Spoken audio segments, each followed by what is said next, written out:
Vamos dar uma olhada na profecia sobre a cruz, descrita no livro dos Números, capítulo 21. Vamos ler o livro dos Números, capítulo 21, versículo 4.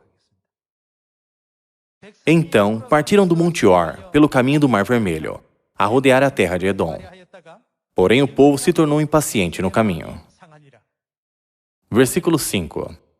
E o povo falou contra Deus e contra Moisés: Por que nos fizeste subir do Egito, para que morramos neste deserto, onde não há pão, nem água? E a nossa alma tem fastio deste pão vil. Então o Senhor mandou entre o povo serpentes abrasadoras, que mordiam o povo, e morreram muitos do povo de Israel. Veio o povo a Moisés e disse: Havemos pecado porque temos falado contra o Senhor e contra ti. Ora ao Senhor, que tire de nós as serpentes. Então Moisés orou pelo povo. Disse o Senhor a Moisés: Faze uma serpente abrasadora, põe-na sobre uma haste, e será que todo mordido que a mirar viverá. Fez Moisés uma serpente de bronze e a pôs sobre uma haste. Sendo alguém mordido por alguma serpente, se olhava para a de bronze, sarava. A serpente de bronze salvou os israelitas? Se a serpente de bronze salvou os israelitas, todas as famílias, hoje em dia, não teriam uma serpente de bronze em suas casas e olhariam para ela para serem curadas sempre que estivessem doentes? Ainda assim, isso nunca aconteceria. Se Deus não dissesse: aquele que olhar para a serpente de bronze viverá, os israelitas poderiam viver mesmo que fizessem uma serpente de bronze e olhassem para ela 100 ou 1000 vezes? Qual fonte de poder curou os israelitas que foram picados por cobras venenosas? Por causa da palavra de Deus, aquele que olhar para a serpente de bronze viverá, os israelitas chegaram a viver ao olhar para ela. Seria inútil e sem sentido para eles olhar até milhares de vezes para a serpente de bronze se não houvesse essa palavra de Deus. Porém, já que os seres humanos são tão tolos, eles não têm consciência da energia invisível de Deus. Eles adoraram e serviram a serpente de bronze por quase 1000 anos, dizendo: Nós fomos salvos pela serpente de bronze. Vamos para o segundo livro dos Reis, capítulo 18, versículo 1. No terceiro ano de Oséias, filho de Elá, rei de Israel, começou a reinar Ezequias, filho de Acás, rei de Judá. Tinha 25 anos de idade quando começou a reinar e reinou 29 anos em Jerusalém. Sua mãe se chamava Abi e era filha de Zacarias. Fez ele o que era reto perante o Senhor, segundo tudo o que fizera Davi, seu pai. Removeu os altos, quebrou as colunas e deitou abaixo o poste ídolo. E fez em pedaços a serpente de bronze que Moisés fizera. Porque até aquele dia, os filhos de Israel lhe queimavam incenso e lhe chamavam Neustã. Essa é a serpente de bronze que Moisés fez. A época de Ezequias foi aproximadamente 1000 anos depois da época de Moisés. Até então, os israelitas adoravam a serpente de bronze. Então, o que Ezequias fez? Ele a fez em pedaços e lhe chamavam Neustã. Versículo 5.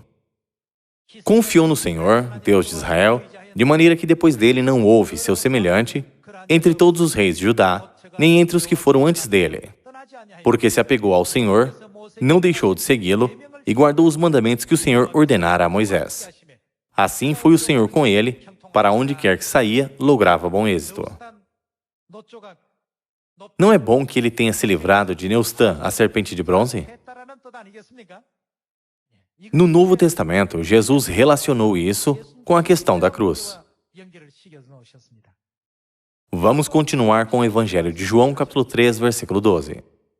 Se, tratando de coisas terrenas, não me credes, como crereis se vos falar das celestiais?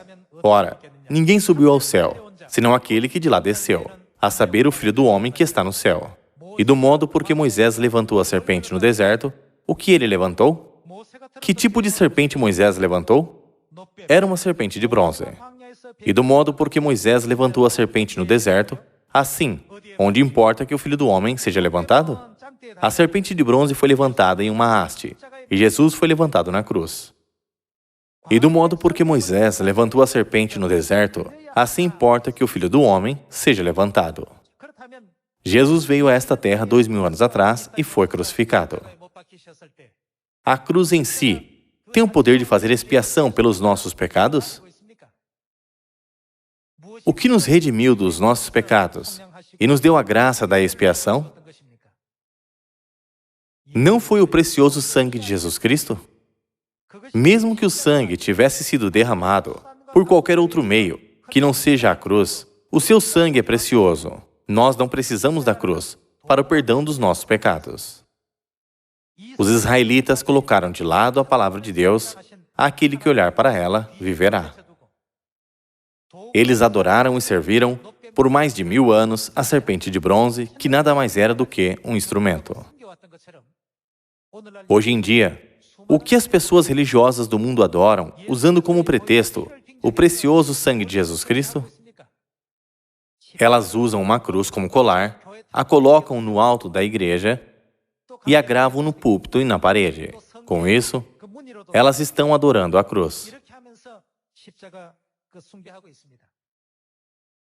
Na época do rei Ezequias, quando Ezequias compreendeu a Páscoa, ele fez a serpente de bronze em pedaços. Ele foi elogiado grandemente por Deus. Todas as obras do Antigo Testamento são uma sombra. Os eventos que acontecerão no Novo Testamento são a realidade. Existe a mesma correlação entre as pessoas que adoraram a serpente de bronze e as pessoas que adoram a cruz. É por isso que Deus nos desperta através do incidente da serpente de bronze. Pois assim como o rei Ezequias fez a serpente de bronze em pedaços, a cruz é um ídolo que deve ser despedaçado.